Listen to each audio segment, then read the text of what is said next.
Welcome back to Docscast. We're here to talk about the fight at the weekend. Today is actually Sunday. This podcast will be going out Wednesday because of Mick's going away and stuff. We said we'd get it done beforehand. And anyways, it'll probably be about the same subject regardless. So, and that will be about the Moses Itauma performance last night against Dillian Whyte, which he did look brilliant. And so we're just going to talk about that in the aftermath. Mick, the fight was last night. Moses Itauma was very impressive. What did you make of his performance? Yeah, very, very impressive. Went like I thought it would. You know, let's analyse it and break it down properly, if we can. You know, so the first thing I noticed, Paul, was Dillian Whyte's ring walk. He just didn't look confident to me. He didn't look like a confident fighter, even on the ring walk. He normally lets that wolf roar out of him. He didn't do that. He's normally more pumped and aggressive looking. He didn't look any of them things. So that's worrying straight away because it's a confidence thing. The other man was ready to rumble. Confident, assured, calm, you know. For his young age, he didn't let the occasion get the better of him, you know. So then the two of them take into it, and straight away you can see a massive difference in speed. Itauma looks very fast. I'd say he's definitely the fastest heavyweight that I've seen recently, you know. Him and Usyk would be definitely the fastest two heavyweights now. Dillian Whyte just didn't look good at all. Like, let's call a spade a spade. He didn't. He was tucking up straight away. It's like he didn't want to get involved. And he looked very square. His jab looked laboured, and Moses Itauma just picked him apart. Caught him across the temple, and then just started teeing off on him. Now, Moses Itauma was in and out very quick, picked his shots very well, showed a lot of maturity, very fast, very powerful, did what he had to do in great fashion. But he didn't beat Dillian Whyte at his best, and he didn't beat a top 10 heavyweight. That's not to say he wouldn't beat Dillian Whyte at his best, because I think he would, but he still bet a shot fighter. Dillian Whyte is shot, and as we said directly after the fight on the podcast, you know, Dillian Whyte, there's a number of things. He didn't have any fights in 3 years, only 2 journeymen, right? He was already on the slide before that. And then you add into the fact that I don't think he ever fought a southpaw in his career at all. You know, so all of them things is going against him. But it is what it is. You can only beat who's in front of you. And I think now that the train is massive that's going to be behind Moses Itauma, but they're already talking about an Oleksandr Usyk fight. But I'd be very surprised if it happened. Now, with Turkey Al-Sheikh, you wouldn't know. The money can change everything, but I'd be just surprised if it happens, because Moses Itauma is 20 years of age. He's 20. He's unbelievable for his age, right? But he's still 20. Are you going to put him in against an all-time great at this stage when you have Oleksandr Usyk at 38, Moses Itauma at 20? You have 18 years to get the best out of this guy. Now, the reason I'm saying that is, presently now, right at this moment, I don't see Moses Itauma beating Oleksandr Usyk. Oleksandr Usyk is a completely different undertaking to a shot Dillian Whyte. Like, let's get real. So I can't see it happening. I think Frank Warren and the son, his manager, they're too clever for that. I honestly don't even see him going in next against Parker. No. I think he's going to go for just the tier below that, you know, and build him properly, and to be honest with you, like when they do that, I like once Usyk retires, which he's going to, and he could retire now. I can only see maybe Caballal giving him something to think about, Paul. I think this guy is very, very good. He doesn't beat Usyk. No doubt. There's no doubt he doesn't beat Usyk now. Yeah, and I don't even think they're going to put him in with Parker either. That's not to say he wouldn't give Parker a good fight. He would, but I just think Parker's a bit further on in his career. He's a bit more mature, and he's clever. I'd love to see it because Andy Lee, to me, is one of the best trainers in the world, and he'd have a good game plan for Moses. But they're going to get a fighter, you watch, that suits Moses' attributes, which means a man that's going to stand right in front of him, and he's going to obviously shine again, like Hrgovic. Hrgovic could be a shout for him. Hrgovic to me gets hit far too easy. Yeah, he's far too easy. Movement. So you can see a mile away what's going to happen in that fight. But no head movement. But there's only so much punishment you can take. Yeah. And this fella is this fella's fast and powerful. So it's going to even look better again. And then they'll say, but he won't. I don't think they're going to put him in with someone as well. Definitely not Usyk. And as you said there, they can talk about it, and they will talk about it. They will because talk they want about to hype it up. But they know don't put him in with that because that'll look terrible. Because if Usyk beats him, a 38-year-old man, 39-year-old man beats him, and then the talk is out the window. They can't hype. Well, it can continue. The hype, but it'll never be the same. No, because they'll still say, Jesus, an older man, betcha. That's so that's why I think the same thing, and I think, look, that's clever as well. Oh yeah, it is. That's clever as well because. But Mick, he doesn't deserve the fight, yeah. So regardless no, he doesn't 100%. deserve it. No, he doesn't. It's like what we were saying last week. He these fighters don't deserve to hop across mandatory fighters. Caballal got himself into position. Joseph Parker got himself into position. Funnily enough, I was listening to Joseph Parker, listened to all the interviews after the fight, and Joseph Parker, he was so frustrated about his inactivity. He said, I've accepted fights with Dillian Whyte. He ended up not taking it. Dave Allen, he ended up not taking it. Literally everybody. Derek Chisora ended up not taking it. This man wants to fight, and he's not getting fights. It's disgraceful. It's so wrong. Caballal is as game as they come. Oh yeah, no, he's a fighter. I see Lawrence Okoli calling out. He's mad for fights. Martin Bacoli mad for fights, although he lacks discipline, but he's so much talent. He has an awful lot of talent, and he's a big, strong unit. Like when you see him when he went over against Anderson in America. That's right. That was a force to be reckoned with, that man there. But then he came in like the Michelin man, against Parker. It's with a pair of underpants. It's terrible. And Paul, when you're waiting on the end of a phone call and you're bigging up yourself with all these sparring stories, you have to back that up. Yeah, I think with Martin Bacoli, he's a super talented fighter, and he was definitely, what do they call him, the boogeyman? The boogeyman. But he just, after the Parker fight, well, look, he was, in fairness, that was last minute replacement for Dubois, pulling out of the fight against Parker with a virus. But he'd no prep for it. But he took the fight and he got a big payday over. But I just think he's not, I don't know if he's going to put the same effort in to getting into shape. I think Chisora said it to him the other day, didn't he? Chisora pulled him on it. It was almost funny. But the way he put up, lose some weight, man. I watched the video this morning, and again, we're fans of boxing. You're fans. We're all fans. I think a lot of fans though gets persuaded too easily with certain fighters. Obviously, that's a great performance by Moses Itauma last night. But you'll have people to be so brainwashed, so carried away by it all that they think, oh, he's the best. You know what I mean? And Usyk's out there. He's the man. But I seen the video this morning, and they're talking about Moses Itauma, after just beating Dillian Whyte, who's already finished, talking about him being the Roger Federer and the Michael Jordan of their sport. They're not legends of their, not just their time, but for through the entire sports timeline. And do you see what I'm talking about?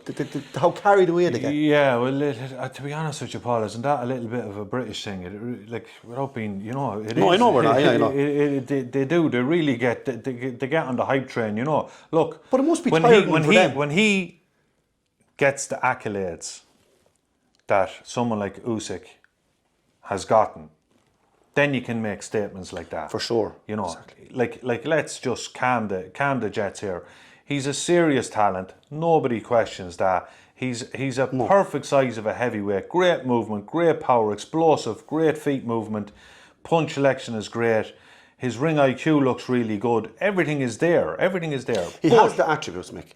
But Serious attributes. you need to beat people over a long, sustained period of time to be in the conversations that he's already been put in. We've seen so many prospects over the years, and then something happens. They come up again a style that doesn't suit them, that they find tricky, and then all of a sudden it all changes. Do you know what I mean? Like before Tyson Fury fought Oleksandr Usyk, he was being put into a top 10 heavyweight list of all time.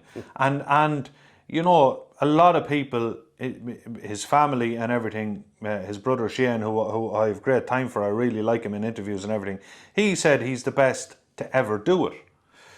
He'll have to question that now to himself. Do you know what I mean? Because Usyk bet him fair and square. Like, no matter what way you look at it, you know, I watched the fights back numerous times, and even though there were good fights, competitive fights, and Fury's best rounds were in the middle of the first fight, he really, you know, put him to the cosh. Fury gave him his best fight, without a doubt, put him to the cosh there, and Fury is a fantastic fighter. It was around in the first fight. But, you know, back to what I'm saying, you know, you can think these things until you see over a long period of time. That's why the greats, Paul, even the greats get beaten and they come back, and it's, you know, there's so much into it.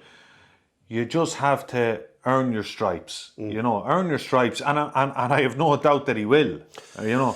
It'll be interesting to see what competition he has down through the years. I was looking last night again, Lee Wood was on talking, and he was like talking about, I knew they were going to be saying that Dillian Whyte, and Ben Davison was at it as well today, like trying to say that people's downplaying his, more or less hinting that we're downplaying Moses' win last night because of Dillian Whyte. That Lee Wood said more or less was saying Dillian Whyte is still at top. He's not. No. Stop saying that, please. Yeah. You're actually, you know, you're disrespecting people who knows the game. I'm not saying we know it better than these pros or anything like that, but come on. Paul, they're all stable, man, Yeah, so they're going to be biased. Yeah, you know? but it's ridiculous. Yeah. Dillian Whyte is finished. He's finished a long time, and last night was a brilliant result for Moses. He done it in super fashion. He couldn't have done it in any better fashion. If you made up what's the best way a man could perform or make or put it, what statement he could, was to knock a fella out in the first round, and he done it. He done it to the best of what is possible out there as far as results. But that doesn't take away the fact that Dillian Whyte is finished. He's finished. I'm sorry, but he's finished. Of course, Moses has the attributes. We want to see him. I want to see him actually progress, and as you said, earn the fact or earn the talk of talking about being this top class fighter that he is. If he goes in against the likes of Parker and beats him, if he goes in against the likes of Caballero and beats him, I think he beats Hrgovic. I just think Hrgovic is, again, another lad that just gets hit too much. If he goes in against Usyk, which I don't think is going to happen, I think by the time he's ready to go in against Usyk, I think Usyk might be just gone. No, he's gone. He's 100% gone, yeah. But Usyk said he has one more fight, Paul. And, you know, he could step away now, be spending time with his family, and listen to his body, listen to himself. He's 38 years of age, and he could say, do I want to go back into that 14-week camp? And then as well as that, Paul, you have to get up for fights. Usyk,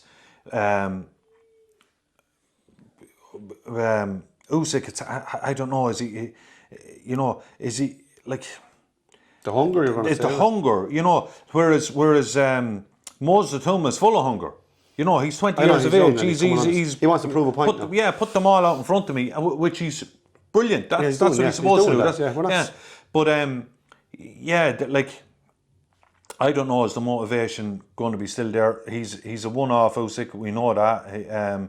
So it remains to be seen. It's not out of the realms, but I just think that behind the scenes, Moses Itauma's team is thinking to themselves, we have a possible 15 to 18 years of a stretch with this lad. Why rush it? What's the big deal? Like, why, let's just take this now. Let's go up another tier now. Let's go up another tier. Let's go up another tier. And then he's going to reign for a very long time. And yeah, they'll steer his career right, in fact, to a world title, which he will get a world title. We're not denying that. And we're not disputing Moses' abilities. He's going to be a world champion, there's no doubt about it. But let's not put the cart before the horse, because I think that's what the media does. And it is, think about it, Paul. He's 20 years of age, right? He poses problems for everybody. We can see that. That's plain to be seen. His speed, his size, his strength, everything, like feet, is the whole lot, right?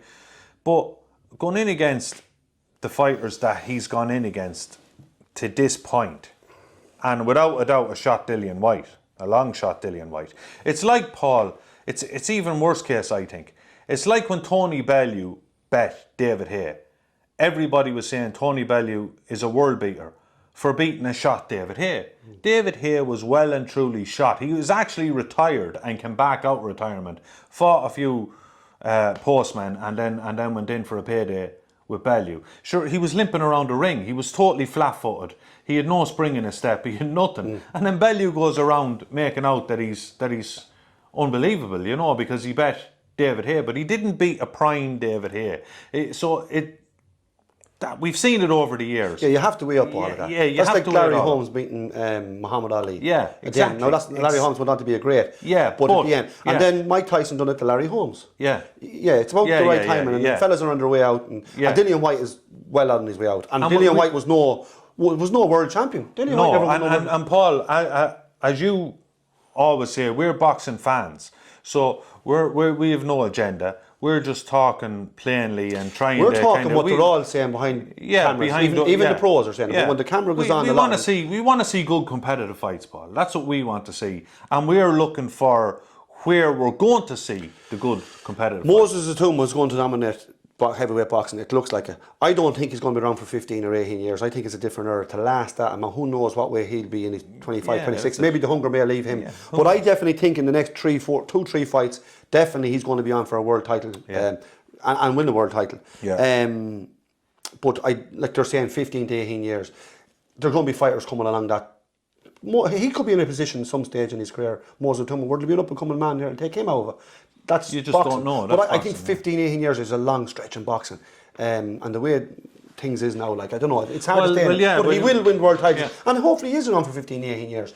It's a long way to think about or even predict. When you look at Mike Tyson, who peaked very, very early, very young fighter, he was a bit more off the rails, wasn't he, as well? He didn't allow himself to give. Yeah, he went downhill, didn't he? His we'll say his peak of boxing didn't last very long. Yeah.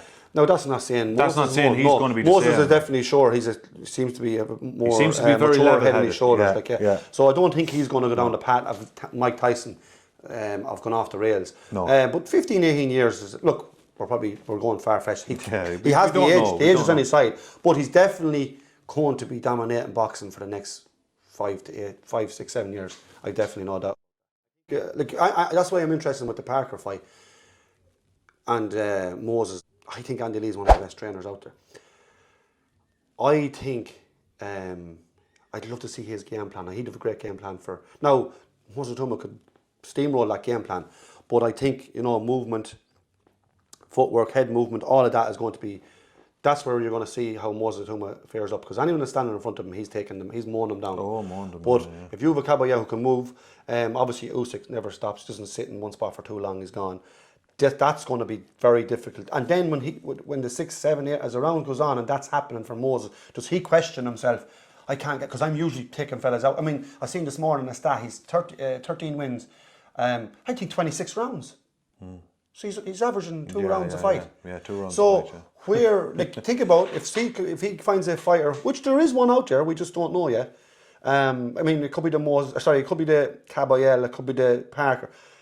Then there's different. He'll be asking himself questions in the ring. Moses, never mind anyone else. We just want to see some kind of a competitive. Just some questions like. But look, I have no doubt that this fella can take care with them all. There's no we're not we're not under any illusion that he can't, but we just would like the hype to be real and genuine and not from beating below par opponents. And Dillian Whyte, no harm to him. I like Dillian Whyte, but he's a shot fighter. Like, you could see it. You know that thing, Paul, that you've seen all down through the years, where you see a fighter walk into a ring. You can nearly just see the walk in. You can nearly just see their stance, the way, the whole confidence of him. It wasn't there. He was shot. He's a shot fighter. It would have been a different fight 6-7 years ago. That's not to say Moses wouldn't have beaten he'd have bet him. But I guarantee it wouldn't have been the way it was. He would have been last a tougher man to put away. So, look, we know Moses is a great fighter. No one's disputing that. Let's see how great he really is and let that happen, I suppose. And I hope the right fights is put in his way so that we can, certify or definitely say, yeah, that's it. Because, the next 3 or 4 fights, if there are fellas just put in front of him, like, if they can, like, if Joshua, like, he's perfect for Joshua. Yeah, he's beating Joshua. And it could be the money, could be the other thing. He's perfect for Joshua. And then they'll Joshua say, won't fight him. No, but they'll say, see, he bet. There's certain fighters out there that you just know is tailor-made. There's some of them, Paul, that won't take that fight. Wait and see. There's some of them that just won't take it. I used to think that, Mick, before. Do you think? But money, Mick, money. They're mad for the only money. thing is, they're both in the same camp.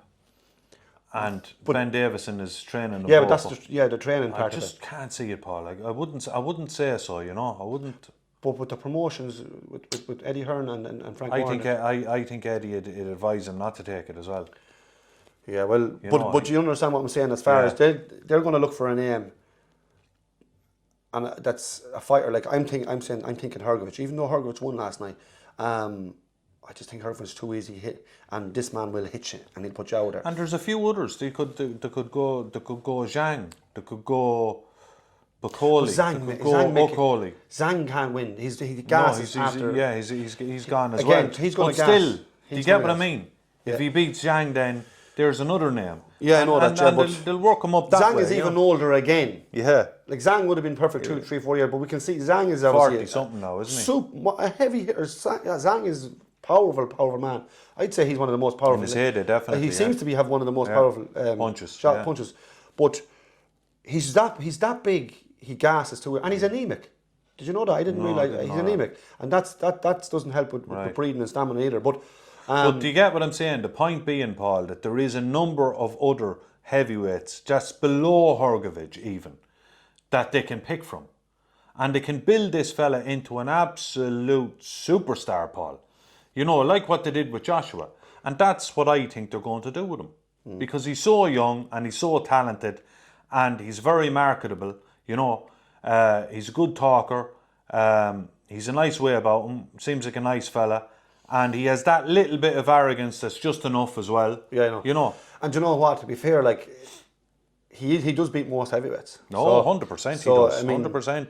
It does trouble. It feels like for us as fans, I know it's not us, it's him and it's the promoters. I know they have to do their thing as well. I get that, but for us, I know sometimes a match is going to be made maybe in 6 weeks' time. There'll be a fight announced for Moses, and I'd be like, you just know the result. And you're just like, this is a waste of time. Yeah. And I think that's the crux of what we're saying. But they have to do that. I understand. They can't just be throwing them fucking Usyks and Mike Tysons and Muhammad Ali's. They're not out there anyway, but I'm saying they can't be throwing him in his way every time. He has to get wins on his res. I get that. But I just hope there's 1 or 2 good testing fights for him coming up. Paul, there's the yin and the yang for me. There's the on one side we have this young talented fighter, who's an amazing talent, no question about it, and it's exciting and it's great to see.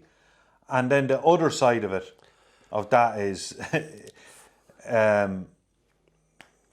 the pool isn't deep enough for the challenges aren't really there, No, they're not. No, Moses Itauma is so far. He's a serious operator. Up there, he's for 20 years of age. He's already there. There's fighters not getting there till 25, 28. He's so far. He's so advanced. There's no doubt in that. And he's a lovely fighter. He's a brilliant fighter. We're just mad to see a good fight. I'm mad to see. It's like what you said. The fights are going to be announced, and we're going to go. Yeah, exactly. He's winning that, Frank Warren, with the smiley head in him I couldn't stop laughing at him, just from my own point of view, because he's so happy he has a fella. He is a cash cow. Yeah. And the smiley head, because I don't know Frank personally, but I just watched all the videos you see on YouTube. And when things is not going well for him, he gets annoyed and he's so thick. Yeah. But when things is going well for him, he was so happy and a big smiley head. He was like a little child there in the sweet shop, smiling last night because he knows he has a cash cow. And he is a cash cow now. Because the name is going to, it's all, the hype is behind him now. Yeah. And Paul, as an aside the way the pendulum swings, years ago when Joshua was the head honcho, even though he was navigated very, very carefully by Matchroom, Eddie Hearn was like the cat that got the cream. And Frank Warren was like a secondary promoter to a lot of people to Eddie Hearn. Right. Eddie Hearn was walking around like Don Juan saying that he's the man who's going to change the face of boxing. He's this, he's that, he's the other, right? Yeah. And Frank just swooped in, he got Fury, and then just went from there. And now, Paul, the stable of heavyweights he has, he's the main man now over in Riyadh. He bet Matchroom and Eddie Hearn in the head-to-heads over in Riyadh. I think he wiped them out. Yeah, wiped them out. So he's the man. So as you said, now he's after landing on this man now. So he's going from strength to strength. He's going from strength to strength. Mick, you wanted to touch on Hrgovic, that round last night? Yeah, that was a great round, wasn't it? The 8th round. Jeez, it was a great round.